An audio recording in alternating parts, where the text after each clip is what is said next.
Jetzt kann man mich hören. Einen wunderschönen guten Abend und Happy Women's Day. Ich begrüße Sie. Ich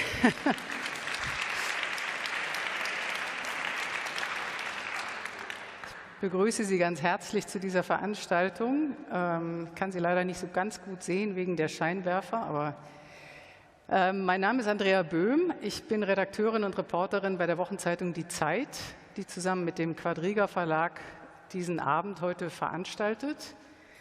Und es geht um ein Buch und um eine ganz besondere Autorin. Und ich freue mich wahnsinnig, dass sie heute hier ist, nämlich Tsitsi Dangarembga.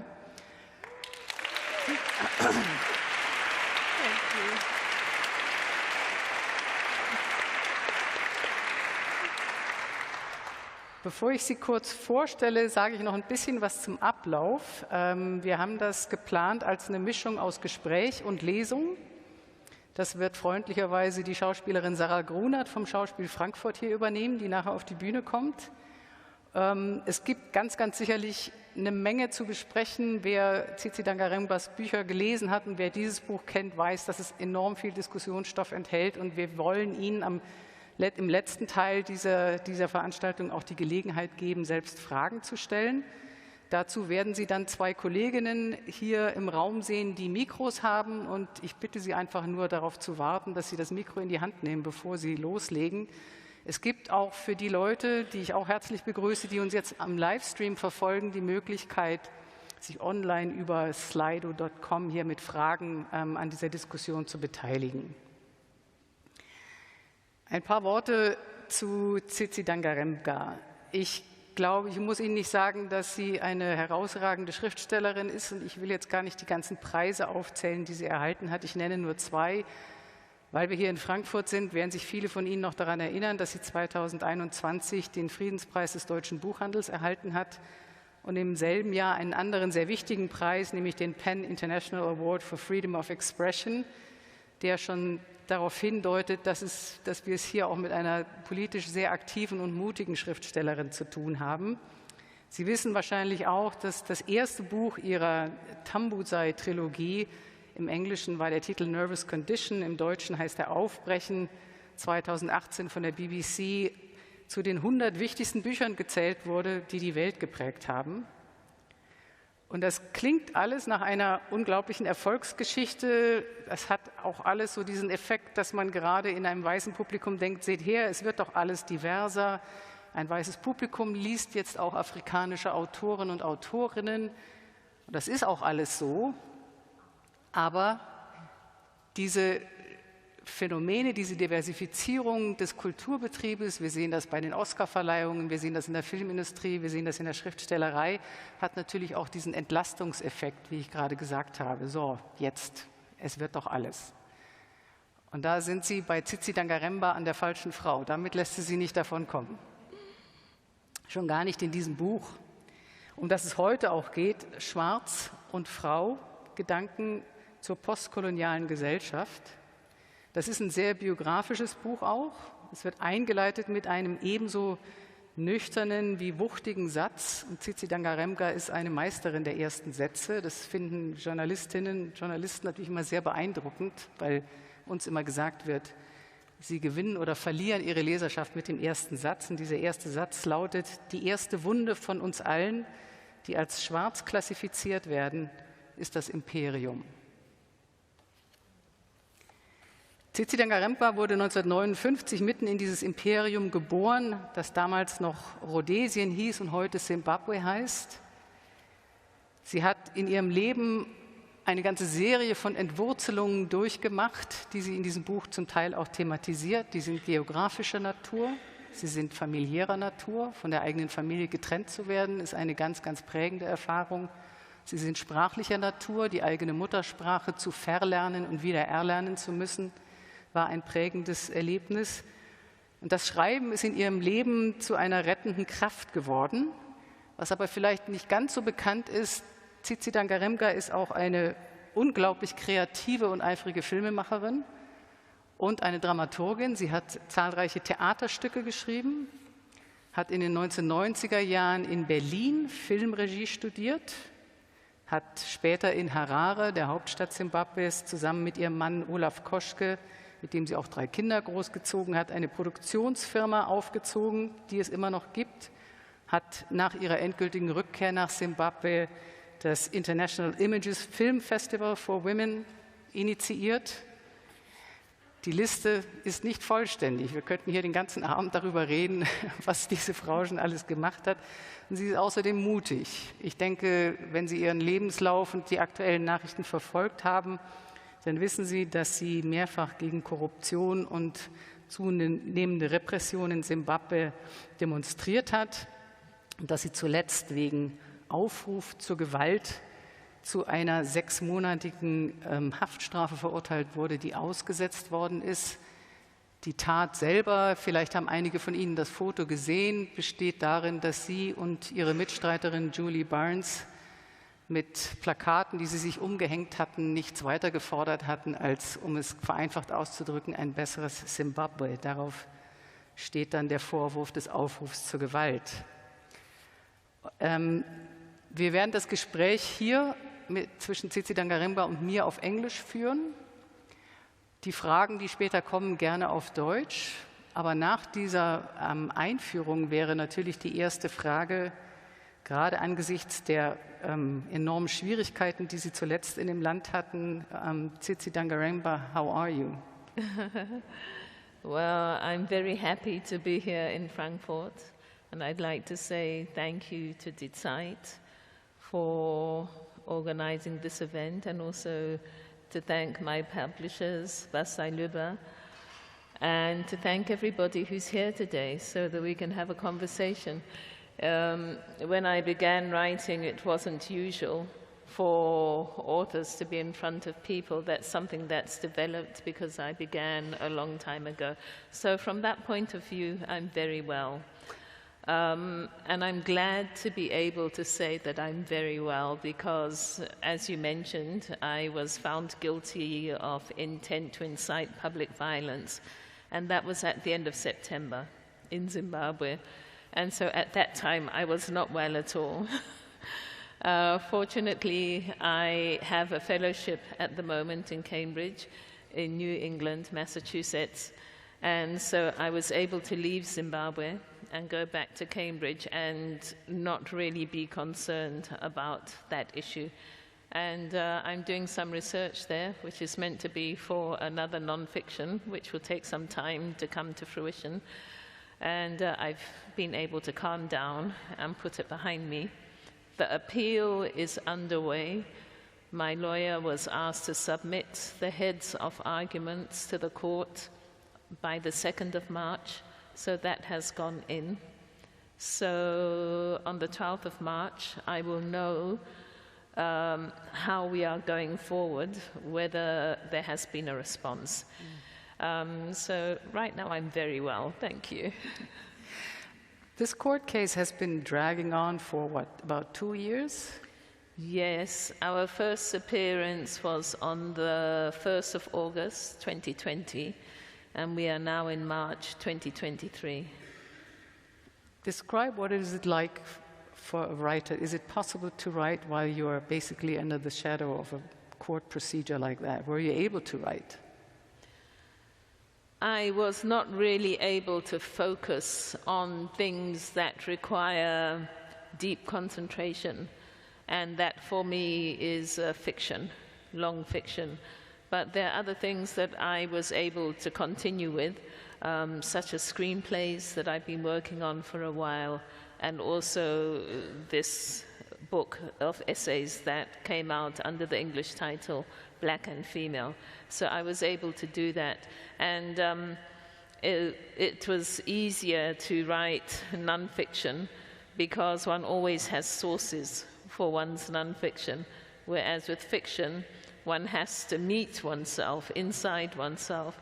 And so if one is concerned with people who are saying that you incited people to violence when that was not what you went out to do, it becomes difficult to have proper artistic conversations with oneself. So I'm hoping that after the appeal, things will go my way and I will be able to find that space for fiction. Okay. But you were able to finish this collection of essays, and I think this might be a good time to ask Sarah Gruner to come on stage and give us the first of maybe 3 or 4 short readings. Thank you, Sarah.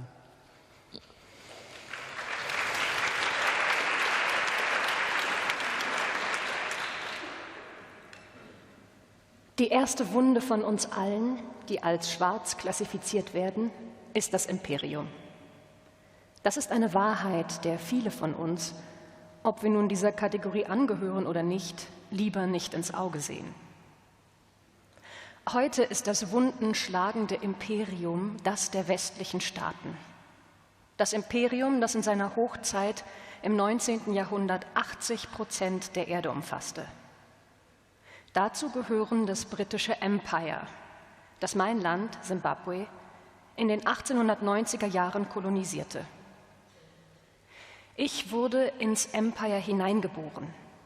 Meine Eltern waren ein Produkt des Empire, wie ihre Eltern vor ihnen und ihre Großeltern, meine Urgroßeltern. Ein wichtiges, frühes Ziel des Imperiums war, was man Handel nannte. Die Prämisse von Handel ist Verlangen. Verlangen ohne Liebe verkommt zu Lust. Und unpersönliche Imperien können nicht lieben. Lust, unpersönliches Verlangen, das Befriedigung fordert, ist in jeder Hinsicht gefährlich. In persönlicher, sozialer und globaler Hinsicht. Imperiale Lust hat jeden Teil der Welt verletzt, der mit dem Imperium in Berührung kam. Und heute wissen wir, dass es den Planeten verletzt hat, der unser Zuhause ist. Das Imperium hat demnach nicht nur die verstümmelt, die es zu unterwerfen suchte, sondern auch sich selbst. Das ist die zweite Wunde, die uns alle betrifft. Wir müssen erst noch lernen, wie wir von den Auswirkungen einer Institution genesen, die schon vor unserer Geburt existierte, deren Systeme jedoch noch arbeiten, um zu entmachten, zu entmutigen und zu verstümmeln. Wie uns das gelingen kann, ist eine Frage, die sich nur sehr wenige zu stellen trauen, weil es, abgesehen davon, dass sie die Antwort nicht wissen, oft scheint, als gäbe es gar keine Antwort. Toni Morrison beschrieb bestimmte Gräuel, die manche Menschen erleiden mussten, als unaussprechlich. Aber diejenigen, die heute dem Imperium unterworfen sind, sprechen. Dieses Sprechen entlarvt imperiale Systeme und Strategien, deren Zweck es lange war, die Auswirkungen des Rassismus in der Welt zu verbergen.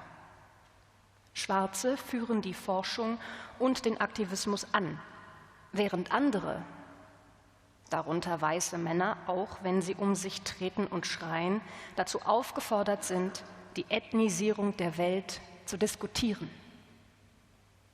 Diejenigen, die wie ich von der Hybris des Weißseins verletzt wurden, sagen nicht länger, es schmerzt und behandeln sich selbst auf selbstzerstörerische Weise oder lassen ihren ruinösen, wütenden und bitteren Schmerz an den eigenen Communities aus, wie es diese Hybris verlangt. Heute sagen wir, du hast mir Schmerzen zugefügt. Worte, die nicht auf die Erniedrigung und den Tod infolge unerbittlicher Selbstverstümmelung verweisen, sondern auf die Möglichkeit, Abstand zu nehmen von denjenigen, der die Schmerzen zufügt und sich in jemanden zu verwandeln, der nicht mehr verstümmelt werden kann. Schaut mal, werden wir, die wir schwarz oder braun sind, jetzt häufig ermahnt, da das Unaussprechliche endlich ausgesprochen wird. Warum sprecht ihr von Schaden? Da sind die Straßen, die Krankenhäuser. Ihr könnt lesen und schreiben, ihr habt Medikamente. Wie könnt ihr da von Schaden sprechen? Noch bevor eine schwarze oder braune Person in den akademischen Systemen imperialer Bildung assimiliert wurde und noch bevor sich im Imperium Räume auftaten, in denen diese Fragen gestellt werden konnten, hatten wir die Antwort. Wir sagten, wir spüren es. In Steve McQueens biografischem Film 12 Years a Slave von 2013 ist Patsy eine Sklavin afrikanischer Abstammung auf der Plantage von Edwin Epps. Bei ihrer Ankunft leidet sie sichtbar, weil sie von ihren Kindern getrennt wurde. Mrs. Epps befiehlt, dass Patsy etwas zu essen bekommt, damit sie schneller vergisst. Patsys Schmerz ist ein intensives Statement, das schreit, ich spüre es. Für Mrs. Epps ist Patsys Schmerz nur ein weiteres Beispiel bedeutungsloser Dysphorie bei einer Haushaltshilfe, die behandelt werden muss wie auf den Boden gefallene Zwiebelschalen oder unter dem Bett angesammelter Staub. Sie müssen weggekehrt werden. Patsys affektives Statement wird ignoriert. Das Imperium ertrug es nicht, unsere Schreie zu hören, weil es wusste, dass es die Ursache dafür war. Einerseits ist der Ausdruck unseres Schmerzes der Beweis, dass wir leben und verkündet, dass wir leiden, aber noch atmen. Deswegen gibt es in Simbabwe ein Sprichwort. Hikuru kufema. Wichtig ist zu atmen. Was tot ist, fühlt nichts. Wir sind nicht tot, wenn wir protestieren. Andererseits ist unser Ausdruck des Schmerzes eine direkte Bedrohung der Systeme des westlichen Imperiums, das auf der Illusion beruht, etwas zu geben, um selbst das Beste zu erhalten, das es von anderen Völkern begehrt. Unser Ausdruck des Schmerzes besagt, das ist kein Geschenk. Heilen ist Weben. Ein Zusammennähen und erneutes Zusammenfügen der Teile, die verstümmelt und verkrüppelt wurden. Das Weben von Worten und durch diesen Prozess Zeit, Aktion und Reaktion zu einem neuen Ganzen zu integrieren, macht aus dem Schreiben gegen das Imperium einen Ort potenzieller Heilung. Manchmal bildet das Schreiben eine Narbe, geschwollen, oft eiternd über der Wunde. Das beste Schreiben öffnet die Wunde wieder und reinigt sie. In diesem Fall klingt das Trauma mit jeder Phrase, jedem Satz, mit jedem Absatz und mit jeder Seite weiter ab. Die offene Wunde wird in etwas verwandelt, das in einem bestimmten Licht wie Haut aussieht, die nie verletzt wurde. Was geschehen ist, ist geschehen. Diese Art Verwandlung ist unsere beste Option. Vielen Dank, Sarah Gruner.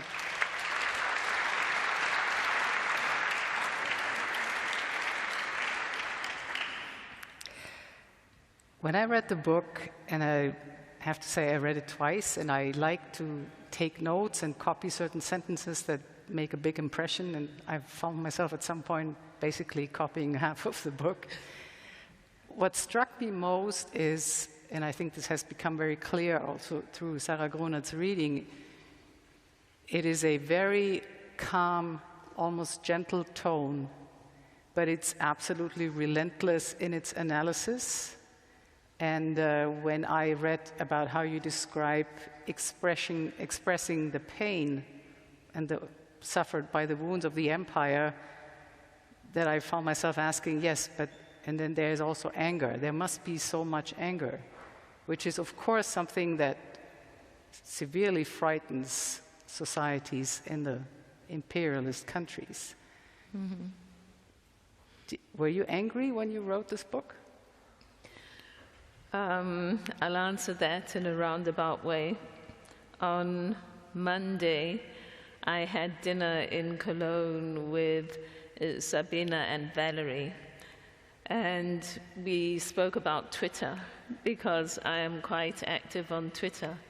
And I told them about some of the conversations I have, where people come at me and they're really angry and they say terrible things, or at least things that I think are terrible, but I engage with them.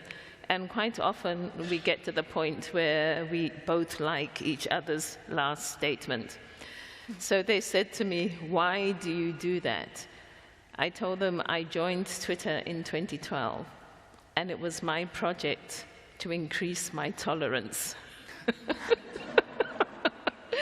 And so I think it is proof of the efficacy of Twitter for increasing tolerance, if that is your aim, that I was able to write calmly about these things.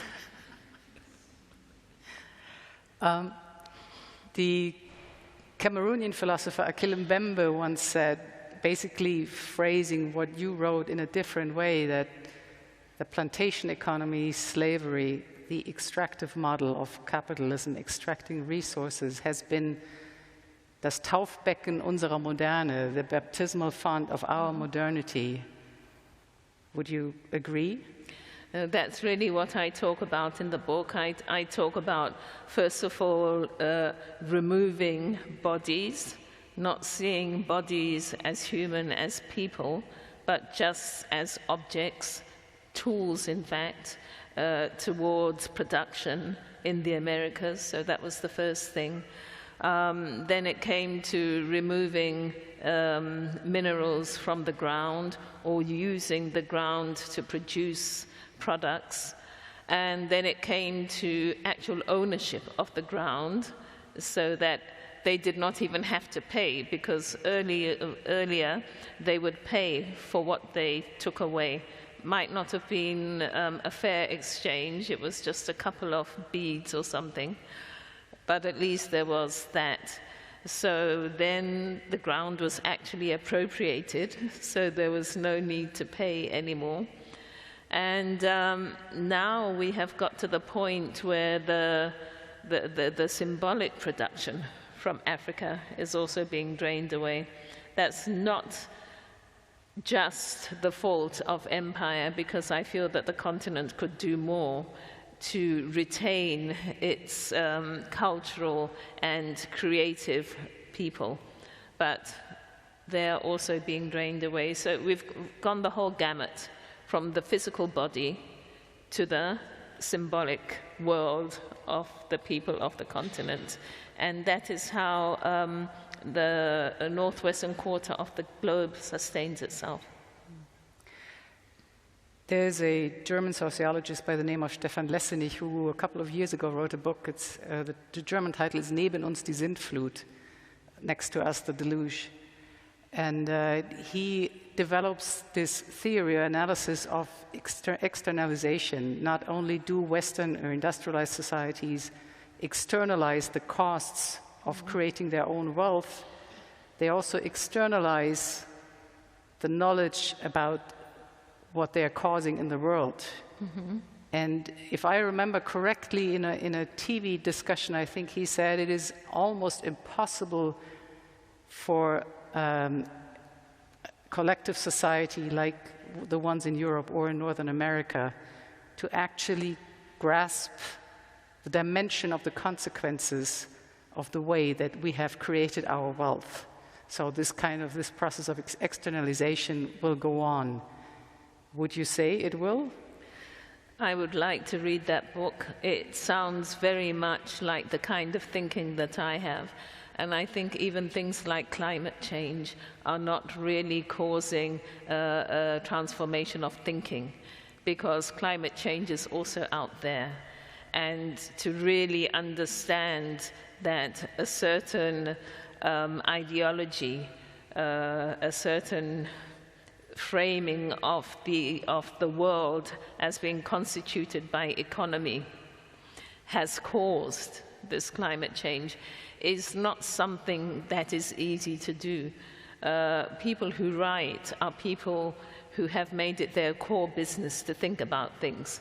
But other people are dentists, they drive buses, they are cleaners, and so they don't have the time and the resources to just sit and think all day, which we people who write books frequently do.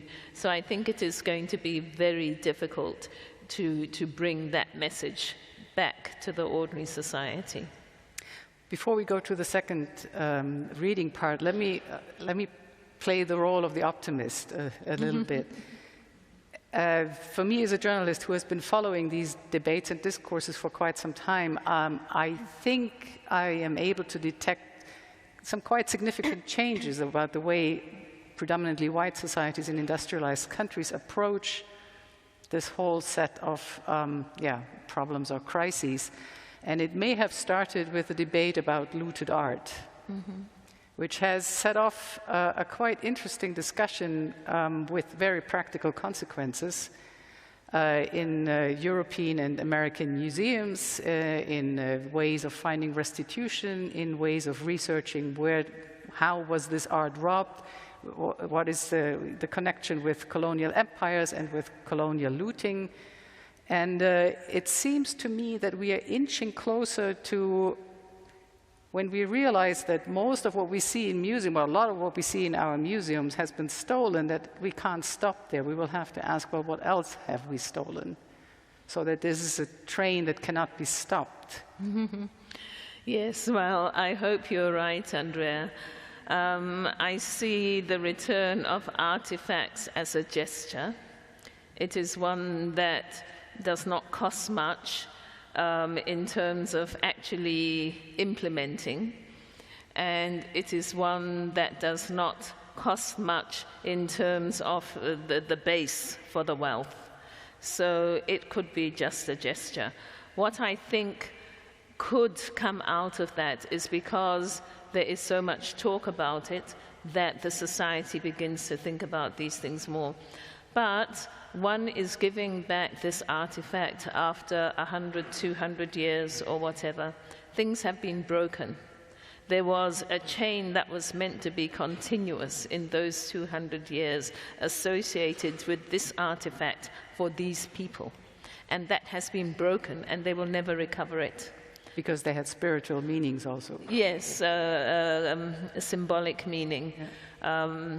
It's like the cathedral here. It has symbolic meaning. If somebody just took it up and took it away for 200 years and said, oh, Germany, here's your cathedral back, it would not have the same effect as if that cathedral had been used in the way it was meant to be used by the German people for those 2 centuries. So this is why I say, let's call it a good thing, but a lot more needs to happen. Giving back artifacts. What about new symbolic production from the continent? Is that being supported in the same way? If symbolic, that is artistic, creative production from the continent, is being supported, what kinds of products are being supported? Are they really products that bring forth a new way of looking at the issues? Or are they self-defensive in that they just conjure up again images of white saviorhood, etc.? The way being born into the empire has affected your very own life is part of this book, and I would like to ask Sarah Grunert to read the second part. Als ich in das Wohnzimmer hüpfte und mich umsah, bemerkte ich, dass meine Eltern nicht mehr da waren. Meinem Bruder und mir wurde gesagt, dass unsere Eltern gegangen seien und wir hier in der Obhut der bleichen Leute bleiben würden. Ich erinnere mich nicht an die Worte, die sie gebrauchten.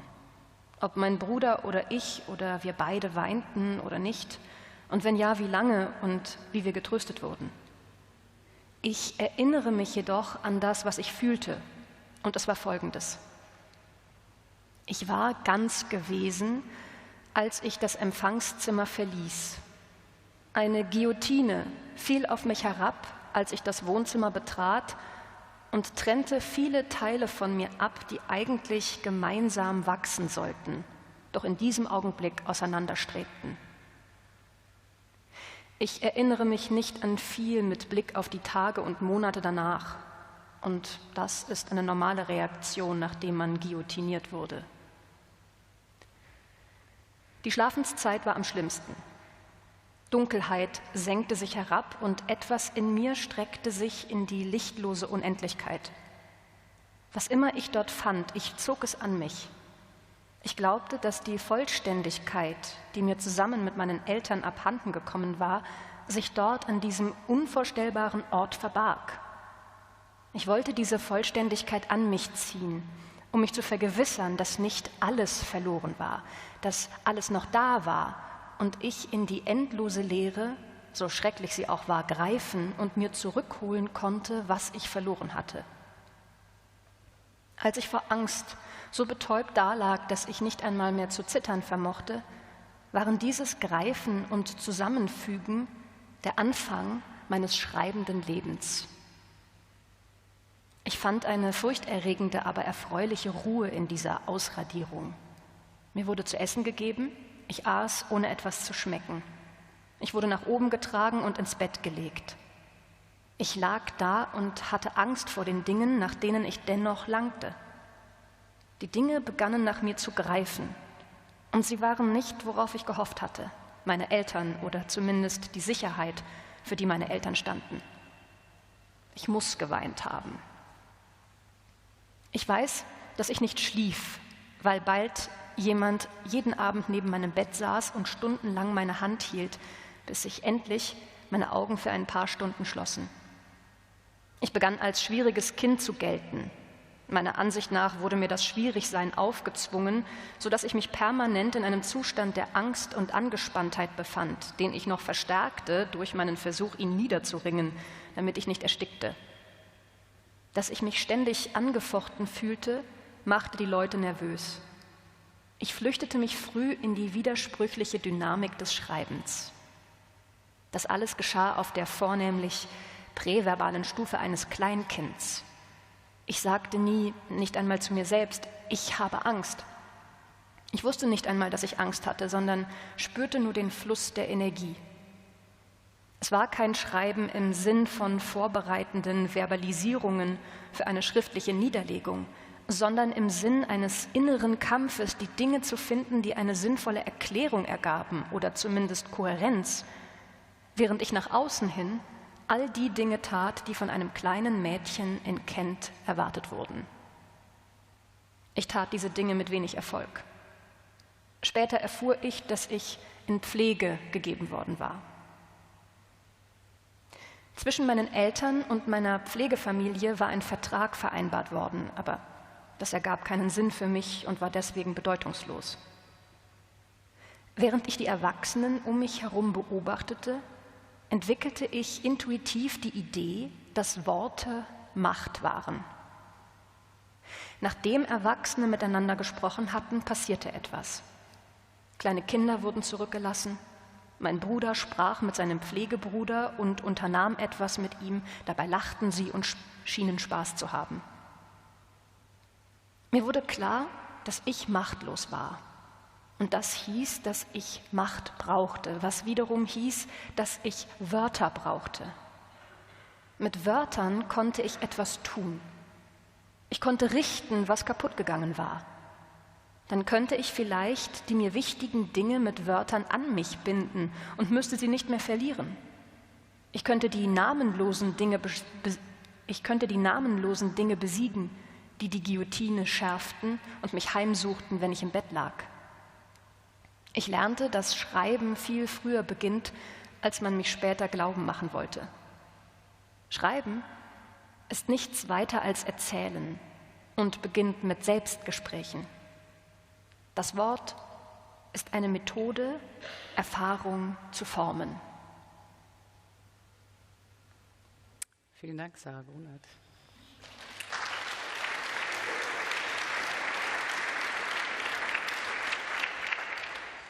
I think we have to provide a little bit of context to what actually happened. Your parents moved to Great Britain to go and study, and they left you with a foster family. What was the political and historical context of that happening? Okay, the political context of that happening was that a certain group of African people who were judged to be intelligent enough, but maybe not too intelligent, were encouraged to study so that they could go back and be useful to the imperial society that had been set up. So the areas that people were encouraged to study was like teaching, the medical professions, things like that, service professions. I grew up not even knowing that you could be an engineer or a lawyer. These are things that happen later. And in fact, my father told me at one point that we didn't know. We were not told about the variety of study and potential work that was in the world. And so really it was a perpetuation of the colonial project. This had begun in the 1950s, mainly with students from West Africa. And at that time, the British colonial officer's policy was only to have single men go, so women were not allowed to go. Then they saw that these single men were having relationships with British women. Guess what happened? Yeah, they changed the policy. They also noticed that when these men went back home, the single men, they didn't fit in with their old families anymore. So that was another danger of people going back to England and not just staying at home. And so they changed the policy, and so the wives came along as well. And that meant there would be children, because often the wives are also intelligent and educated and would also study.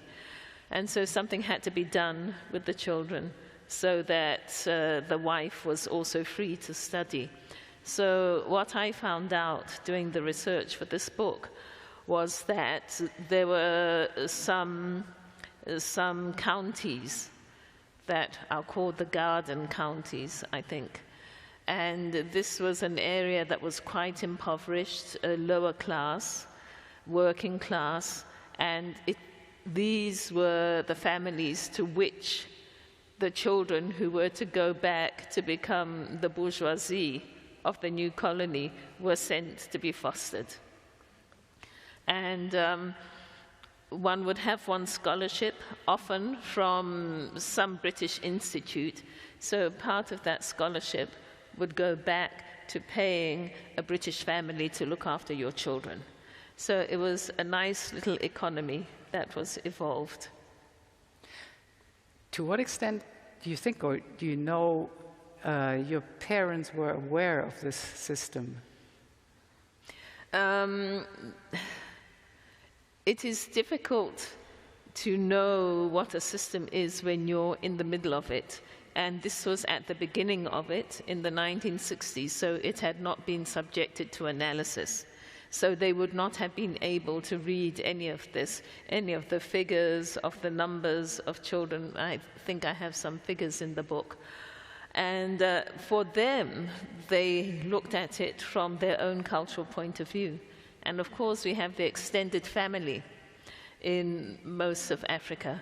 And so for them, it was just, oh, we'll find somebody who is like an aunt or a grandmother or an uncle and send the children to that person. And that's how they looked at it. I know this because I asked my mother. I said to her, so what were you thinking when you did this? And she said, well, it looked normal to us. So I think that is where the cross-cultural dimension did not really work well for people to interrogate what was happening and what would happen to these children who are raised in a particular way. You write in your book that up to a certain age you were not aware of the fact, of the meaning of skin color. When did this first occur to you, and how? It's difficult to actually say, and I like the way that you phrase it. You said you were not aware of the meaning. So of course I was aware of skin color, but I did not know that skin color signified something. So I think I remember, for example, when I went to school, again in Dover in Kent, one of those counties, the teacher was not very nice to me, and I never knew why. And I was the only black girl in the class, and so I guess she found it natural to single me out. So there were several incidents of that nature, and because I did not understand about skin color, I thought it was me personally. So I did not develop a very good impression of myself. This impression of myself that was not good, that I developed, was actually reflecting what had been done to me by these people. I think it was when I went back to Zimbabwe that I understood, because it was an apartheid state. Rhodesia at the time, UDI had just been declared by Mr. Ian Smith of the Rhodesian Front Party. And you couldn't get away from race. And so that's when I began to understand that, oh, the issue is skin color. But I was about 6 at the time. I still did not relate it to England. It was like, oh, this happens here, but it was different in England. And so it really took a long time of thinking about race and reading. I think I was a young adult before I actually made the connections.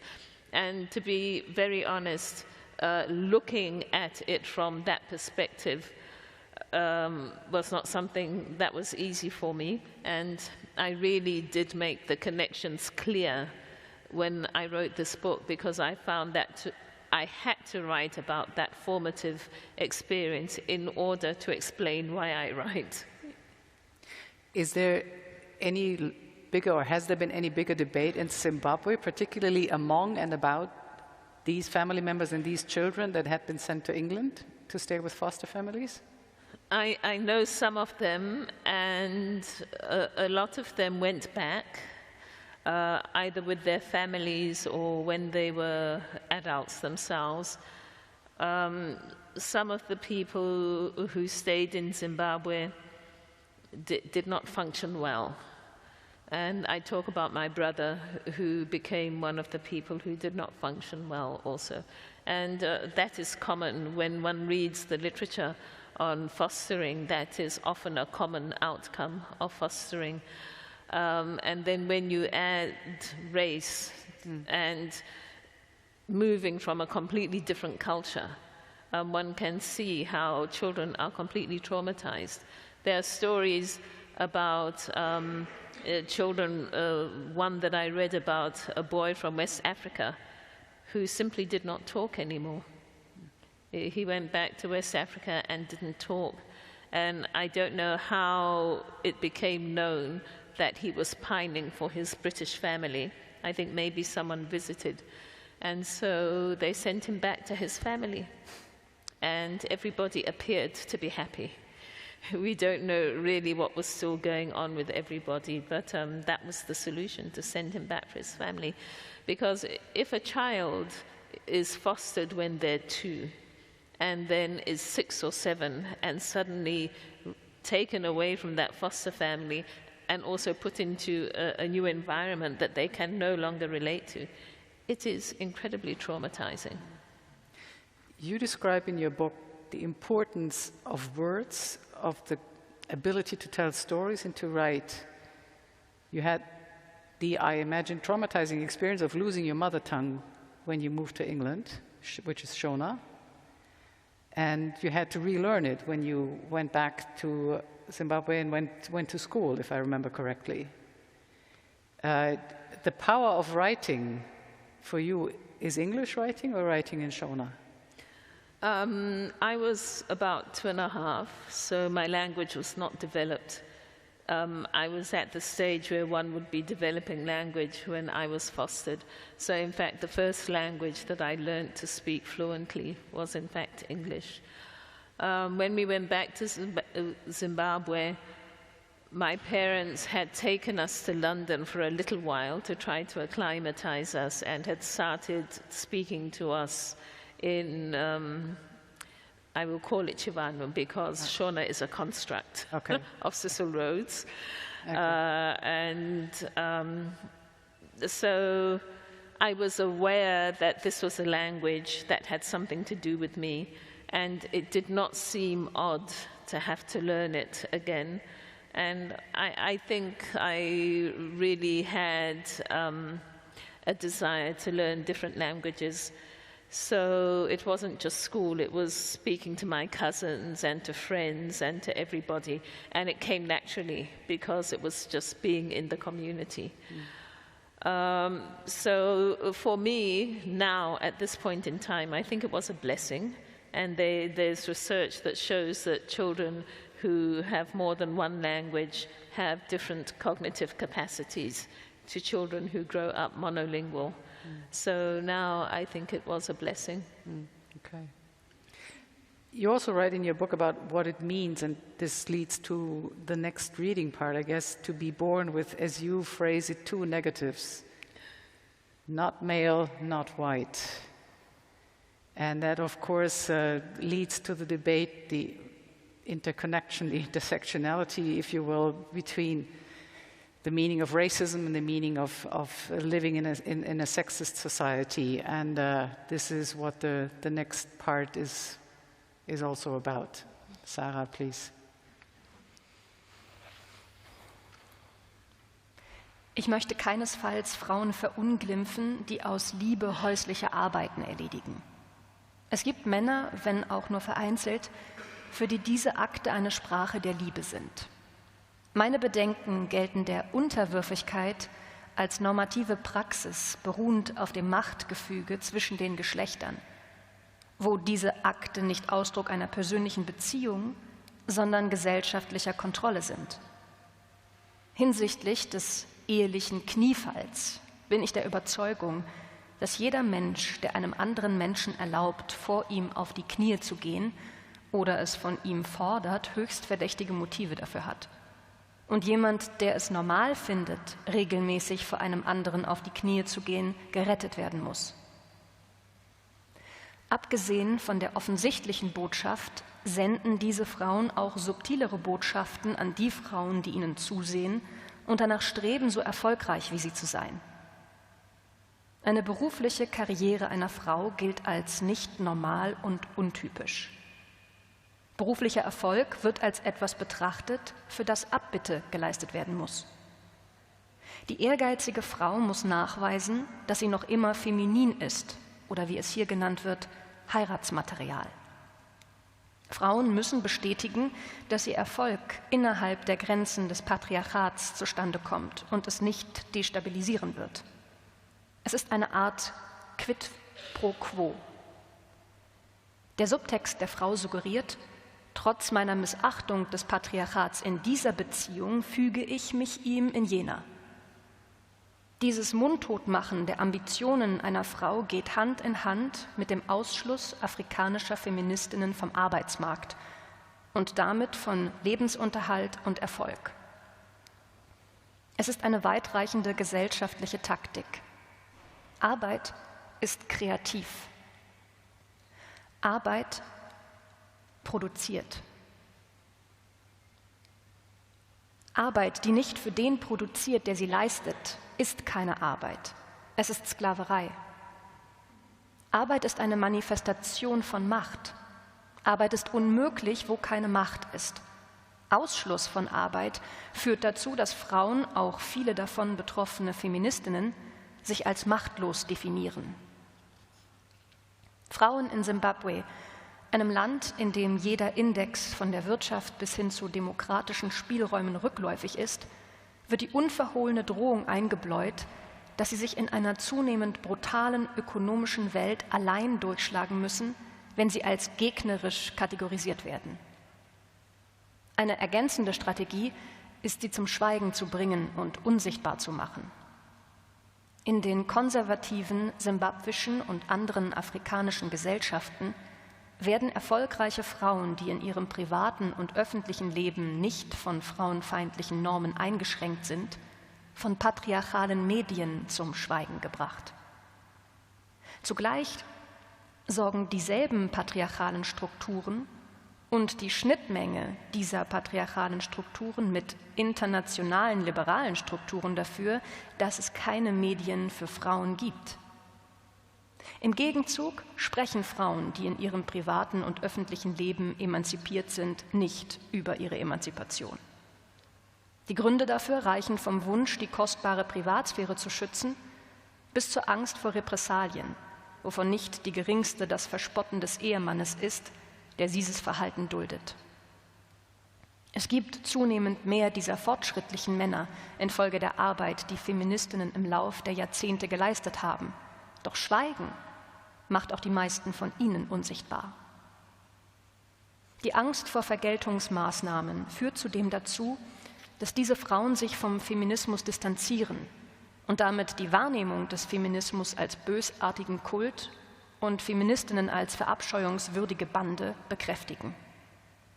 In Abwesenheit von engagierten Medien für selbstbewusste schwarze Frauen auf dem Kontinent ist es unwahrscheinlich, dass Frauen, die erfolgreich für ihre persönliche Freiheit gekämpft haben, sich wohl dabei fühlen werden, über ihre Emanzipation von den Fesseln des Patriarchats zu sprechen. Infolgedessen gehen ihre Geschichten verloren und junge Frauen haben beunruhigend wenige Vorbilder, die ihnen den Weg weisen. Im Grunde sind afrikanische Feministinnen in einem Zyklus gefangen, der sie dazu zwingt, immer die Vorreiterinnen zu sein. Die Verweigerung einer Stimme beeinflusst auch das Ausmaß, in dem Frauen die Kraft ihrer Fantasie nutzen können. Fantasie ist das notwendige Bindeglied zwischen einem Wunsch und dessen Verwirklichung. Fantasie räumt die Distanz zwischen dem Wunsch und den Bedingungen seiner Verwirklichung aus. Fantasie repräsentiert das Erwünschte als potenzielle Realität und zeigt die Wege auf, an dieses Ziel zu gelangen. Die realisierten Folgen der Fantasie verbreiten Ideen in Gruppen, die das Individuum auf gedanklicher, philosophischer und ideologischer Ebene anregen. Die Fantasie schwarzer Feministinnen anzuzapfen, bringt schwarze feministische Repräsentationen der Welt in Gesellschaften und Gemeinschaften ein. Und diese Repräsentationen können das Denken und das Imaginieren in die Richtung einer Welt beeinflussen, wie sie die schwarze feministische Vorstellungskraft sieht.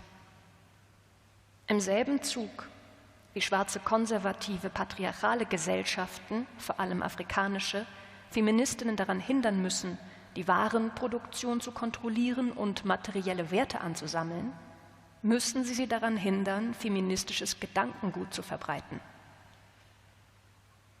Die Fähigkeit von Ideen, das Wort stammt vom griechischen Idein, sehen ab, zu inspirieren, beruht darauf, den Intellekt, die Herzen, Köpfe und Seelen mit Leben zu füllen. Mit anderen Worten, sie führen zu Einsichten. Deswegen muss feministisches Gedankengut unterdrückt werden. Genau deswegen wird die imaginative Arbeit schwarzer Feministinnen durchkreuzt. Während weiße Feministinnen sich eine Welt gemäß den Vorgaben des weißen Privateigentum-Patriarchats vorstellen, in dem Güter nur umverteilt werden, stellen sich schwarze Feministinnen eine neue Welt vor, wie sie noch nie gesehen wurde. Wie Rennie Eddo-Lodge stellen wir uns eine Welt vor, die alle ökonomisch, sozial und kulturell marginalisierten Menschen befreien will.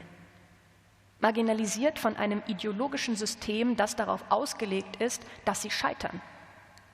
Befreien von den destruktiven Effekten polarisierender, klassifizierender Ideologien.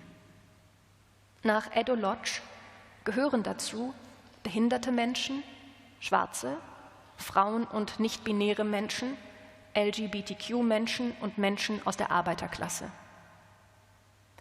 Schwarzer Feminismus stellt sich eingeebnete Spielfelder vor. Er demontiert alle Kategorien, die auf demografischen Merkmalen basieren. Das ist eine große Aufgabe. In Bezug auf Intersektionalität sagt Eddo-Lodge, der Kampf um Gleichberechtigung ist zwangsläufig kompliziert, wenn wir die Situation, in der wir uns befinden, entwirren wollen. Das ist die Aufgabe, bei der sich schwarze Feministinnen hervortun müssen. Denn in ihrer komplexen Vielfalt haben schwarze Feministinnen die repressiveren Effekte der meisten demografischen Kategorien zu spüren bekommen und dennoch standgehalten. Schwarze Feministinnen hat ihr Überleben in einer Welt, die sich nicht nur aufgrund ihrer Hautfarbe, sondern auch aufgrund ihres Geschlechts zu Quasi-Menschen reduziert, stärker gemacht. Schwarze Feministinnen sind die Gruppe, die sich eine Bewegung für eine neue, gleichere Gesellschaft vorstellen und ihr Kraft geben kann. Genau aus diesem Grund wird das kreative Leben schwarzer Feministinnen nicht anerkannt, sondern stattdessen ausgelöscht. In unseren privaten Momenten lachen wir afrikanischen Feministinnen über die Zurückweisung, die uns entgegenschlägt. In der Verlagswelt ist einer der am weitesten verbreiteten Witze, wenn wir eine Schwester nach einer weiteren Ablehnung trösten wollen: Ich weiß, Sie haben gesagt, dass Sie schon eine haben. Das heißt, dass es bereits eine schwarze Autorin in Ihrem Katalog gibt. Und wir lachen schallend. Vielen Dank.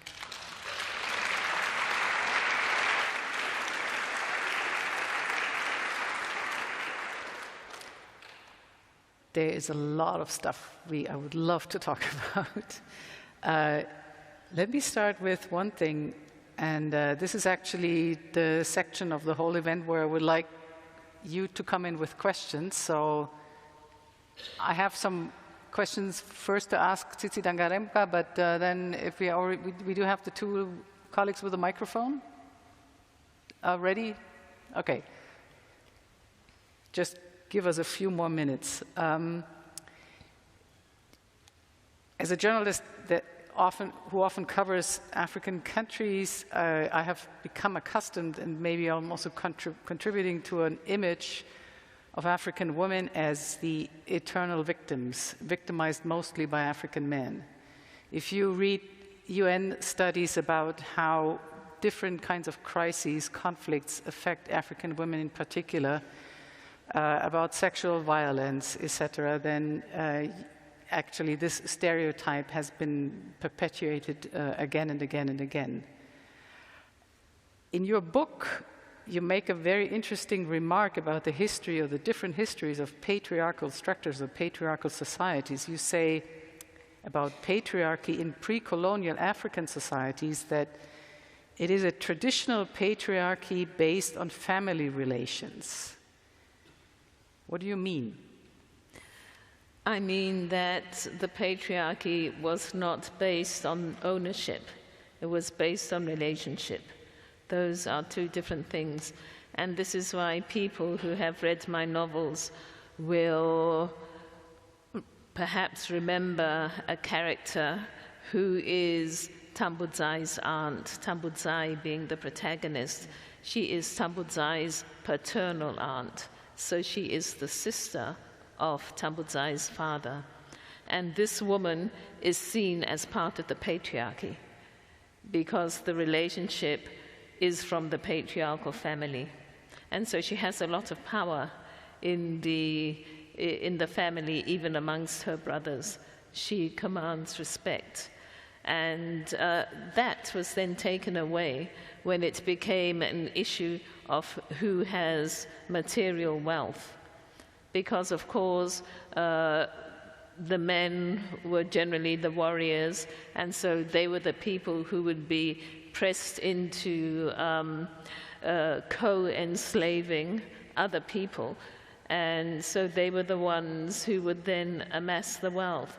So the coming of the capitalist system is what changed that patriarchy that was based on kinship. So, for example, this figure, this aunt, this tete, would be married in another family where she would not have that power because she is not from the patriarchy of that family, but she had power in her own family as part of the patriarchy. So it is also a system of shifting identities, or multiple identities. Yes, very definitely. And the ways in which these identities were given different levels of power was shown in the way that what we would call cousins do not have the same level. Some of them are raised a generation, so they become uncles, and some of them go down a generation, so they become children. And it was all based on kinship and how we interact with each other. not on how much we are able to amass for ourselves. The part that Sarah Gruner just read mentions the vision for an equal society that includes people with so-called handicaps, people of all skin types, so to speak, of all sexual orientations and of all convictions. If we go into the different human rights debates in African societies, it's not a new phenomenon, but for several years, particularly, and I mean, you probably know this yourself much better than everybody else here in the room, you're often confronted with the criticism and with the hostility claiming that feminism, LGBTQ rights are a Western import, are un-African. How do you respond to that? That is a difficult question to answer in a straight manner. I think the whole idea of rights is not something that was present in the society in the way it is now. And it wasn't even prevalent in European society until after the Second World War. That's when the whole discourse around rights began to blossom. And so we had other philosophies which were not based on rights, but were based on personhood, on recognizing the personhood of an individual. And so there were things that you could not do to a person. And if you did these things to a person, it made you less of a person. This is the system of Ubuntu that I think many people have heard about. And so the ideas that underlie rights were enshrined in some of these philosophies that were practiced. But now, when they come from Washington, D.C., and impose as you have to do this or else, or from elsewhere, it becomes difficult. They then look as though they are foreign, and it takes a lot of work to show how it actually connects to how we used to live optimally, not that we always lived optimally, but the optimal idea of how people should live together. And in fact, there's this famous letter from King Leopold II of Belgium to the Belgian people in the Congo, where he says, even to the missionaries, you must be brave and understand that the people know what is right and they know what is wrong. They know that you shouldn't kill. They know that you shouldn't steal. You shouldn't sleep with another man's wife. That's what he actually said. So you haven't gone there to teach them anything. You have gone there to represent Belgian interests. So I think he really had it right, that these people have a system that works for them, that has its own morality. And it is an affront to people to come and say, your morality is wrong, our morality is right. There must be a better way of engaging so that one can get to the desired outcome. I mean, I heard that some of the reactions on Twitter to the campaign that my publishers put out were not always positive. And I can understand that. If people feel attacked all the time, if people feel that something is going to be taken away from them by these people who are subhuman and not as good as we are anyway, one will feel affronted. So it's a question about how we have the dialogue, I think. And this is why I really did my best to get to a place where anger no longer featured in my reactions. And I also believe that it doesn't do us any good to get angry with each other. The fact of the matter is that we are together on this planet, and unless we are all going to emigrate to Mars, before that happens, we have to find a way of getting on well together.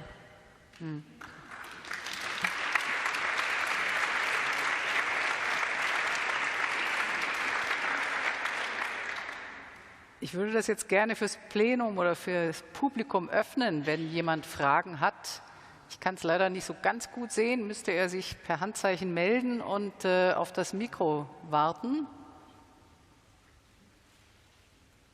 Alle wunschlos glücklich soweit. Wir haben allerdings ein paar Fragen über unsere Slido, heißt das, glaube ich, Software reinbekommen von Leuten, die aus dem Livestream zugucken. Daraus würde ich mal ganz gerne eine vorlesen. Ich lese mal kurz. What do you expect from the European Union, respectively the German society, to deal with the African societies correctly, or better said, sustainably? I think that's a quite fitting question, because we have entered a fairly new era where you see lots of European diplomats and ministers and secretaries traveling to African countries claiming we will now start a new era of cooperation. We're done with the aid business. This is now on, as it in German says, Augenhöhe, on eye level, which has a lot to do with another, I think, desire for resources that you find on African soil. But yeah, what would you answer to this question from? Okay, I would like to answer that question, but the first question caught my eye. I don't know whether you saw the first question. And we are now on question number No, they are voted. They get, so then this is the most one part that I with the saw. child? Yes. Yeah. Okay. Let me sort of rephrase it. There was, I think, apparently a woman who said she's the mother of an African German child and would like to know what to do to empower the child in a society like ours. Yeah. So I thought that was a big question, and I didn't know what I would say about it until I remembered, of course, that I had the privilege to work with one of Germany's upcoming and great filmmakers, Ines Johnson-Spain, who made a documentary about her own experience of being an African German child growing up in the GDR and then also becoming a young adult in unified Germany. And she made a film called Becoming Black. And I would urge this mother to watch that film, maybe watch it on her own first, and then see how it could be introduced to the child if the child is old enough. But I watched that film and I found it empowering. I watched it a couple of years ago. So I think it is an amazing film, and Ines Johnson-Spain is doing a lot of work around that film, and I think she is helping many people to understand the situation that they are in more. So it was important for me to just say that. Yeah. Thank you for going back to it. Yeah. Do you still want to answer the second question? Oh, yes, the European Union. Oh my God, the European Union, yeah. Yes, German society. I would like to separate the political institutions from the society.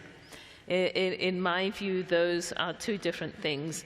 And this is what I say in Zimbabwe also, that citizens have to display their agency in order to hold their governments to account.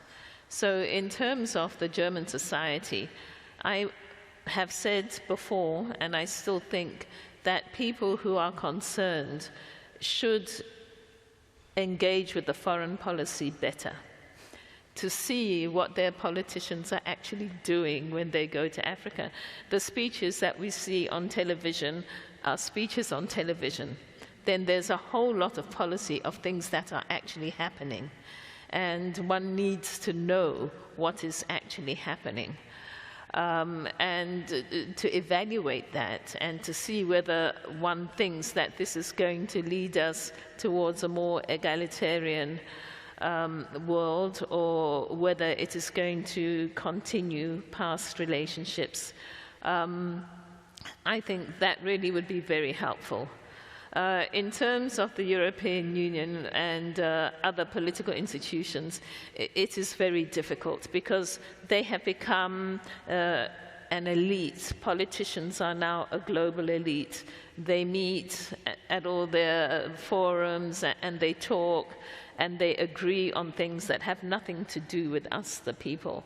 And so I think it is very important for us to know exactly what these politicians are doing and what they agree on when they meet in these places, and to read the journalism, especially the investigative journalism that comes out, that tells us more about what they are doing and to react to it. I think that really is very important. Whether it's in Zimbabwe, we need to react to what we hear about our government doing. And I think that people who care about relationships with Africa and the well-being of African people would be well advised to find out exactly who their governments are talking to, who they are giving the money to, who they are supporting, and why.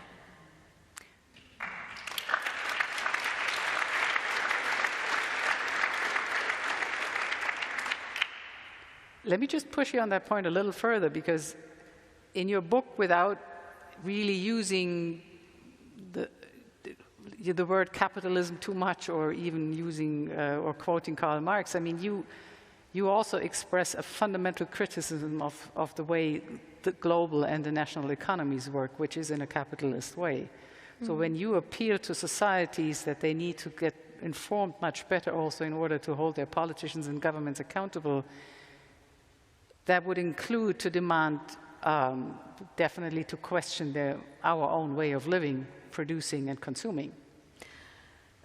That could very well be part of it. We have a problem with waste in the world today, so much so that we are even cluttering space with waste now. So I think if we have so much waste, we can ask ourselves why we are living in such a wasteful manner. It doesn't really make sense to think that we are living in an efficient economy, but it is producing so much waste. I think another thing is, do we need all these new products? Design became a fashionable subject, so now we have designers who have to design things. Are these things, these new products, really better? Are they really adding value to our lives, or are they just a new product that I need to buy now and learn how to use? So I also think there are different kinds of capitalism. Yes, the German economy might be shifting more to a kind of capitalism that is not governed by the social state. There are signs of this. But if we look at the Scandinavian countries, for example, so there are different kinds of capitalism, and some are more primitive than others. So I would not throw capitalism out like a baby with the bathwater, but I think that we have shown that we are an extremely inventive and innovative group of creatures. And so I think there are ways that we can shape capital and ownership so that it does not become a kind of runaway system that leaves most of the world in want. Seems that the more optimistic side of you comes out at the end of the event. There's an interesting question here. I still don't see any questions in the room. Yeah, there's one. Can you hold on just for 1 second? Because talking about the global system of eternal growth, extraction, consumption, waste, as you mentioned, there's a question, let me read it briefly from Christina. What do you think of China's involvement in Zimbabwe as part of the One Belt, One Road initiative? Whoops. How can this neo-colonialism be compared to what the empire did? What is the public opinion on this within the Zimbabwean public? I find this question very interesting because when we in our articles start discuss the post-colonial debates and struggles, I often get letters to the editor claiming, well, you can't, the separation between the global south and global north, it doesn't work anymore. There are now new actors, in China being one of them. What? I think there are several aspects of that. I would just like to touch on one of the things that you said in the beginning about ongoing consumption. This is something that I really cannot understand, because Western science has said that a system that does not come to equilibrium is unstable. This is a fundamental of Western science. Yet the economy is exempted from this. And it should be something that never comes to equilibrium and continues to grow. So it's a contradiction there, that as somebody looking in on this culture that holds these two contradictory ideas, I cannot really bring that together. China, I think, has really joined the capitalist group, and what China is doing in Zimbabwe is becoming a neo-colonialist without having been part of the original colony.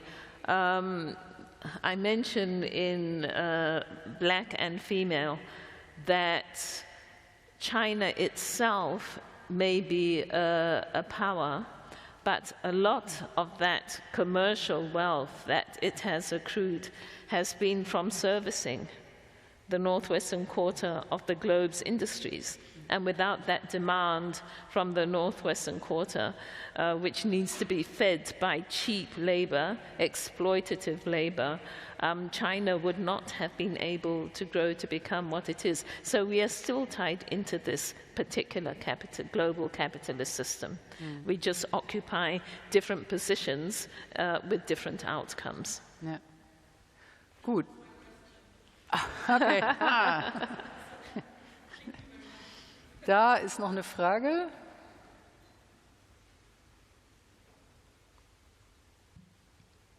Hi, Tsitsi. Nice to meet you. My question is about Zimbabwe. Obviously, with elections coming up, what are your feelings about what's going to happen and what you hope would happen, I think? Because I think those are two different things. Yes, hello, thank you for coming. Yes, I think that what's going to happen is what has always happened. We know that there has been intimidation of voters already, so that will probably continue at some level.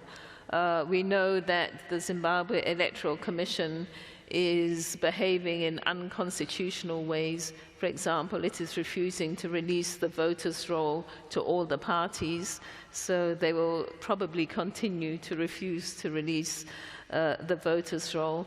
However, because of technology, there is a group of people who are able to find things out. I think they were actually able to get some information from certain websites, and there have been exercises where they have asked people to go to their polling stations and send the coordinates so that they can map the boundaries of the polling stations and get approximate ideas of the constituencies. And so they're able to compare that with information that they get from other sources.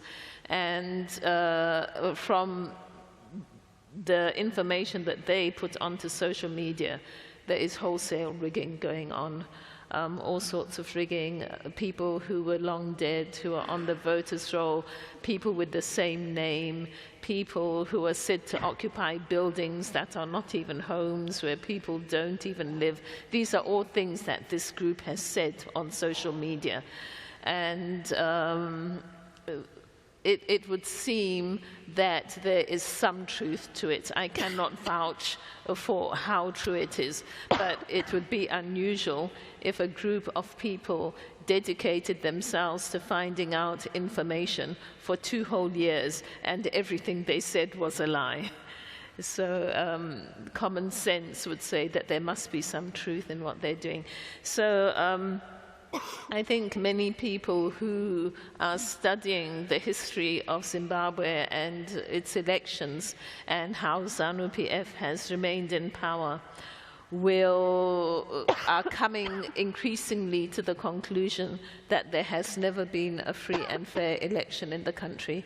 And so that trend will probably continue. SADC will clap its hands, and the African Union will clap its hands, and the northwest of the world will have dinner and laugh at us. I often imagine this, the politicians who come and say all these things when they are together on their own having dinner, talking about Africa, how they must laugh. I know I would if I were one of them. China, I think, is probably concerned that people who are China-friendly get more power. So I think we have heard this, that it is another scramble for Africa. And I really think that that is where we are. What would I like to happen? Well, I would like some change. It's true that the opposition parties that we have are not the strongest, but some change would, I think, allow things to shift, and hopefully in a positive way. But I do not think that this will happen. People from ZANU-PF have said they will never reform themselves out of power, and they have said that ZANU-PF will rule forever. So I think that's an indication of their intention. ZANU-PF being the ruling party, just in case not everybody is absolutely familiar with the situation in Zimbabwe. Ich sehe hier keine weiteren Fragen. I would, yeah? Okay. First of all, I wanted to say thank you for your writing, which is of a clarity and a depth that I think few can equal.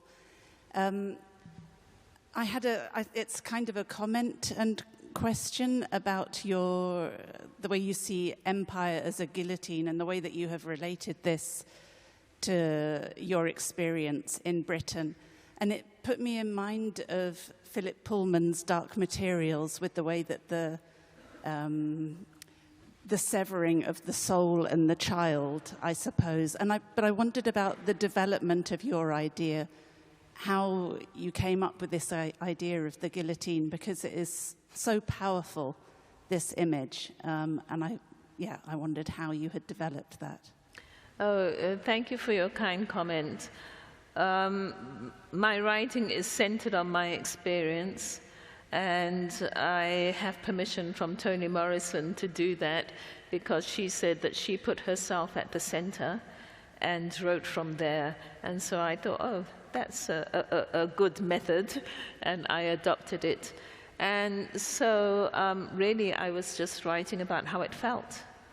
And then when I look at what has happened, how people are severed from language, how people are severed from the customary way they have of doing things, how people are severed from their own land, it is a process of being cut off that goes from the individual to the group, to the community, to the nation, to the sub-region.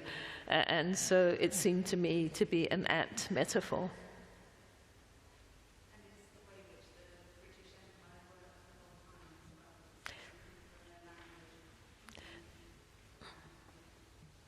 Absolutely. Okay, wir kommen nicht mehr dazu, alle Fragen zu beantworten. Wo haben wir noch eine? I may. Yes. Ah, okay. Hi, sorry. Magadi Sisi. I was wondering, with the question about language, I think in Zimbabwe at the moment, what I see is this trend among perhaps the, shall we say, the middle class, that they are losing a little bit, I think, the language, the culture, and favoring more speaking English and more sort of Western culture. What do you think could be done, or what would you recommend that we do to preserve the culture of Zimbabwe, especially, as I mentioned, the sort of middle class, where it is deemed that if you speak English, that is a lot better than speaking your own local language, whatever that may be? Yes, that is a huge question. there are policies in place governing language, but my impression is that they are not implemented. For example, I was told by one permanent secretary of education, when my children were young and going to school, and they would come back and tell me, we are told not to speak the local language. So when I had occasion to speak with this permanent secretary, I asked him about this. And I also asked him about why children in the so-called Shona-speaking part of Zimbabwe are not taught other languages, local languages of Zimbabwe. And he said, oh, it's all there. It's all there in the policies. We have it. You know, and I became weak, and I couldn't even then go on to tell him, oh, but my children are saying they are censured if they speak the local language, and they are told to speak in English everywhere. And so it's only like 30 or 40 minutes a day when you have your local language lesson. So this is true in the urban areas. I don't know what the rural areas are like, but it's happening. And I remember hearing the same from my niece in the 1980s. This was just after independence. And so there are lots of things that are on paper that makes me feel that maybe the powers that be engage in a lot of performance, whereas they are not really interested in these issues. One has learned the way one learns in a textbook that you need to be interested in this and you need to be doing something like that. But it's cognitive learning and has nothing to do with the real motivations of the people. And so the policies are there. The policies exist. We need a government that would implement them. Okay. And we also know that it looks like another event has ended or something. Yeah. We also know that many of the countries that had to engage in modernization, let's put it that way, were able to do so when they used their own language. Japan, even Germany. And, you know, sometimes I have sat down and I have taken scientific words and I have thought about how would we translate that? Would it be translatable? And, you know, I have come up with suggestions. For example, I think of nucleus. I could say mbeu or something like that. You know, it contains the DNA and everything. So it could have been done. So either it is a kind of ignorance that does not go beyond imitation, so that you cannot actually do the real thing, which is why it exists in policy but not in practice, or it is willful, and the policy is simply a blind. Okay, wir sind schon ein bisschen über die Zeit. Das ist gut so. Wir haben noch eine letzte kurze Lesepassage, die das Ganze auch, glaube ich, sehr gut abrundet. Deswegen würde ich Sarah Grunert noch mal bitten, 2 Seiten aus dem Buch von Tsitsi Dangarembga zu lesen. Wir befinden uns in einem Augenblick, in dem wir uns entscheiden müssen, welches Wissen wir benutzen wollen, um unsere Zukunft zu planen und mit welcher Logik wir die Herausforderungen unserer Zeit wie Klimawandel, Nachhaltigkeit, Migration und Ungleichheit bewältigen wollen. Die Erde und ihre Systeme sind nicht beliebig beeinflussbar. Wir können die Erde nicht verändern. Eine Tatsache, die uns nur die Option lässt, uns selbst zu verändern. Die Flucht auf einen anderen Planeten wird nicht helfen, so sehr wir es uns auch wünschen. Denn wir würden die destruktive Ideologie der White Supremacy einfach mitnehmen, wenn wir zuvor nicht andere Entscheidungen treffen. Dieser historische Augenblick ist mindestens ebenso relevant für die Frage, wie wir weitermachen wollen, wie die Entscheidungen während der Aufklärung es für den Weg in unsere Zeit waren. Wenn die Logik der Aufklärung Rassismus, Sklaverei, Genozid und Kolonialismus war, dann ist Dekolonisierung die einzige Logik, die Hoffnung für die Zukunft bringt. Die Logik des Imperiums ist noch immer vorherrschend. Eine Umfrage von 2014 ergab, dass 59% der Briten der Meinung sind, das Empire sei etwas, auf das man stolz sein könne. Eine Praxis, die ein halbes Jahrtausend überdauert hat, ist schwer auszurotten, ungeachtet der Melaninkonzentration. Doch der Weg der gegenwärtigen und der zukünftigen Generationen hängt genau davon ab. Ein Plakat, das ich in Berlin-Schöneberg sah, warb: Bekämpft Rassismus auf der Straße und im Kopf. Straße heißt Öffentlichkeit, wo sich ganz verschiedene Menschen versammeln, sich auf eine Aktion einigen und sie initiieren. Kopf bedeutet das individuelle kognitiv-affektive System. Es sind diese kognitiv-affektiven Systeme, die sich in der Öffentlichkeit versammeln, um Aktionen zu initiieren. Unsere kognitiv-affektiven Systeme sind der einzig wahre Ort, an dem Dekolonisierung stattfinden kann. Dekolonisierung, die alle von Furcht befreit, erfordert eine neue Revolution der Fantasie und dessen, was sie diskursiv hervorbringt.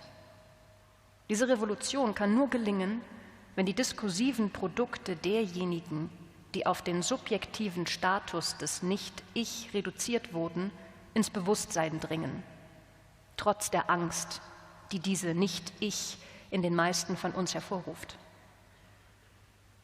Die Diskurse der schwarzen Imagination und des schwarzen Strebens wurden von den sozialen, politischen und ökonomischen Systemen des kolonialen Unternehmens jahrhundertelang unterdrückt und entwertet und werden es noch heute. Wenn wir nicht auf eine diskursive Gleichheit hinarbeiten, bleiben wir auf dem Weg, den wir eingeschlagen haben.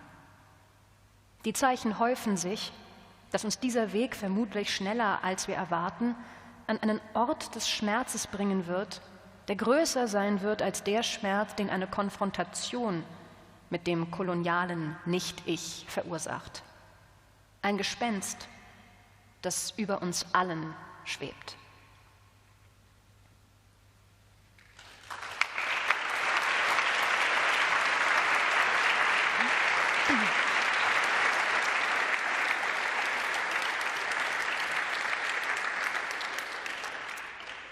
I think that's a great closing statement, isn't it?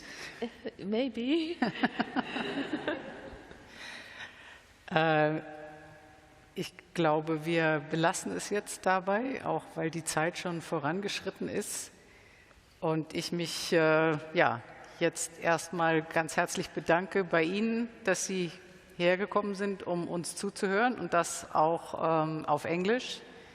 Ganz, ganz herzlich beim sogenannten Orga-Team, die das hier alles organisiert haben, den Tonleuten, der Frau, die uns mit der Maske geholfen hat, Jule Würzebesser und Ann-Kathrin Hohmann, die das alles hier mitorganisiert haben. Ganz, ganz herzlichen Dank an Sarah Grunert fürs Lesen.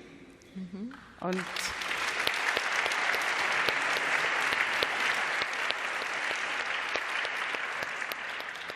vor allem ganz, ganz großen Dank an Tsitsi Dangarembga und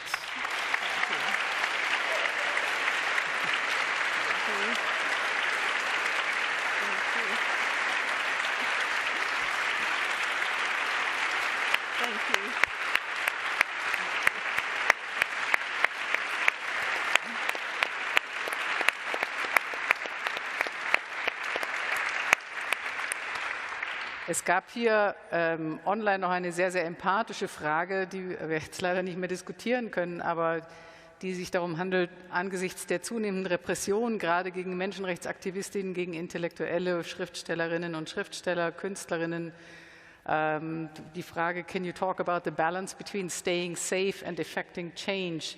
Ich glaube, Tsitsi Dangarembga hatte heute sehr eindrucksvoll gezeigt und beschrieben, wie diese Balance, so schwer sie ist und so nerven- und kräftezehrend das ist, gehalten werden kann. Und an dieser Stelle nochmal wünschen wir Ihnen alles Gute und stay safe.